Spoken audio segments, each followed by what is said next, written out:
イズ。皆さんこんにちは。いっちです。はい。ということで、私は現在、滋賀県大津市に来ています。今回はね、いつもの巡礼とはちょっと違ってね、小説のモデルになった聖地巡礼をね、していこうと思います。今回巡礼する作品がこちら。成瀬は天下を取りに行くです。こちらの小説のモデルとなったね、滋賀県大津市を巡っていこうと思います。それでは、行きましょう。簡単に、今回巡礼する成瀬は天下を取りに行くのあらすじを紹介します。主人公は中学2年生の女の子、成瀬あかり。幼少期から何でもそつなくできてしまうため、地元大津市では有名な女の子でした。そんな彼女はコロナ禍の夏休みに閉店を迎える西武大津店に毎日通い、中継に移るという目標を友人の島崎に宣言します。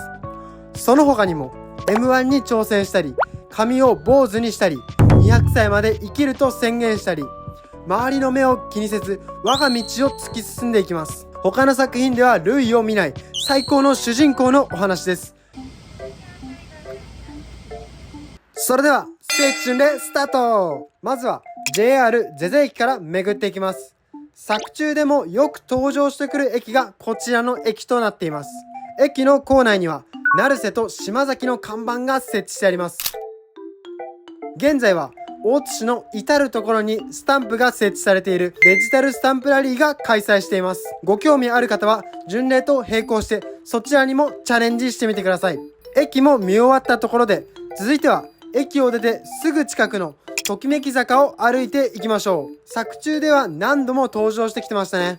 周辺には飲食店や花屋、小学校が立ち並んでいます。駅から歩いてすぐの場所には M1 に出場した後に成瀬と島崎が立ち寄っていたセブンが見えました。ときめき坂を歩いていると成瀬のポスターや看板を目にしました。地元でもかなり話題になってるんでしょうね。そしてこちらが成瀬たちが通っていた小学校として作中で描かれていた学校です。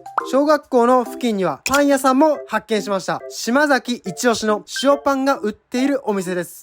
残念ながら訪れた時は塩パンが売っておらず買うことができませんでした。訪れる機会がある方はぜひ塩パン買ってみてください。ときめき坂の途中まで来ると成瀬が髪を切っていたプラージュを発見しました。髪を坊主にして髪の長さを測るっていう発想は、高校まで僕坊主だったんですけど、そんな発想なかったですね。交通量が多い道路沿い付近には成瀬と島崎がお笑いの練習をしていた馬場公園があります。現在は工事中だったこともあって外からの撮影のみに留めておきました。この公園で成瀬たちはお笑いの練習してたんですね。そしてときめき坂の終着点は西武大津線の跡地になっています。現在は跡地にマンションが建てられていました。作品を見て西武大津店の存在を知りましたが、どうせなら見てみたかったですね。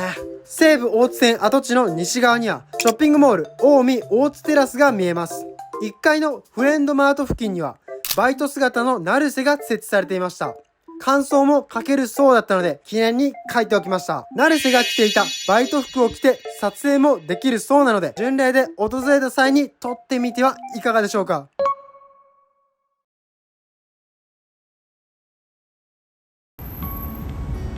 続いてやってきたのは大津港です。今回の巡礼で一番楽しみにしていたミシガンに乗船してきます。大津港から出発して琵琶湖の南側を周遊するコースとなっています。乗船時間は約90分でオンラインでの予約も可能なので、巡礼で訪れる際はご乗船してみてください。はい、ということで今からね、後ろに見えるねミシガンクルーズにね乗車してこようと思います。船からのね琵琶湖の景色もぜひねお見せするんで楽しみにしててください。それでは時間になったので船内に乗船していきます。気になる船内の過ごし方ですが、琵琶湖を眺めるだけでなく軽食やビュッフェを楽しんだり、ミシガンパンサーと呼ばれる方々が観光案内や音楽ライブをしてくださって船旅を盛り上げてくれました。個人的に琵琶湖を眺めながら飲むビールが最高でしたね。暑さも相まって夏らしい気分になれました。1階に降りて湖面の色を眺めていました。作者の宮島先生が青とも緑とも灰色ともつかない色だと琵琶湖の海の色を表現していました。その通り一色で表現するのは難しい色をしてました。ミシガンからは大津の街並みを見渡せました。あちらの山は皆さんご存知、比叡山延暦寺で有名な比叡山です。京都と滋賀にまたがる山でもあり、全域が比叡山延暦寺の境内となっています。琵琶湖をボケーっと眺めているだけで心が洗われていく気がしましたね。撮影で景色を撮る以外はほとんど琵琶湖を眺めていました。それぐらい見ていて飽きない眺めなので、ぜひ皆さんもミシガンからの景色を眺めていただきたいです。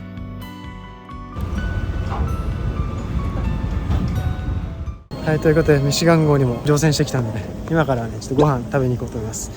今から行くところもね、成瀬たちが訪れた場所なんで、ちょっと行きましょう。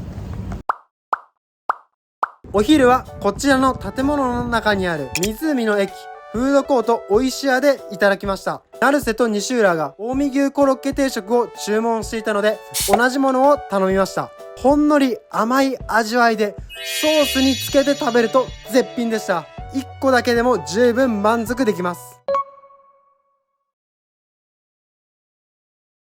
続いては近江神宮前駅にやってきました。駅の看板にはカルタの聖地と書かれていますね。カルタといえばキハヤフルが思い浮かびますよね。代表的な聖地はこちらの近江神宮。この景色は有名ですので、皆さんも見たことがあるんじゃないでしょうか。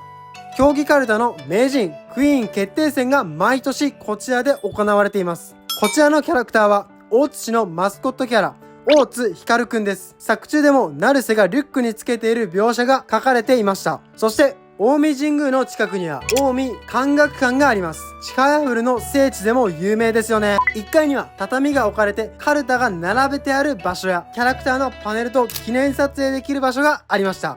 2階も撮影して大丈夫だったそうなので撮影させていただきました。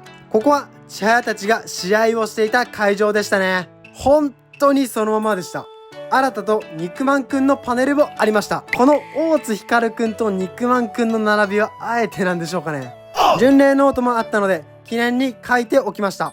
いやー最高でしたね。チカヤフルを知っている方はぜひこちらの近江漢学館に足を運んでみてください。そして最後に滋賀市民センターを訪れました。成瀬、西浦、ゆきとの予選会場として登場してきた場所です。市民センター前の入り口付近には大津市民憲章があり、最後の文には温かい気持ちで旅の人を迎えましょうと書かれていました。作中でも成瀬が西浦たちを迎え入れる時に言っていた言葉でもありますね。近江神宮付近も巡礼できたところで最後の聖地に向かいましょう。成瀬が通っているゼゼ高校の最寄り駅ゼゼ本町駅に訪れました。それでは高校を見に行きましょう。高校に向かう途中には慶文堂書店さんがありました。書店には成瀬のコーナーも存在していました。書店のすぐ近くにゼゼ高校があります。滋賀県でもトップの進学校らしいですね。巡礼の際は学校関係者地域住民の方のご迷惑にならないようご注意ください。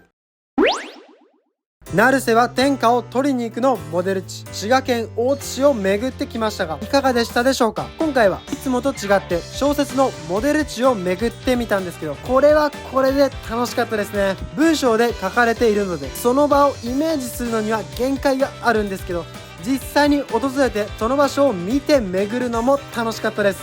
こちらの小説は非常に読みやすくて、本を普段読まない方でも楽しめる小説だと思います。ぜひこの夏を成瀬に捧げてみてはいかがでしょうか。それでは次回の動画でお会いしましょう。See you!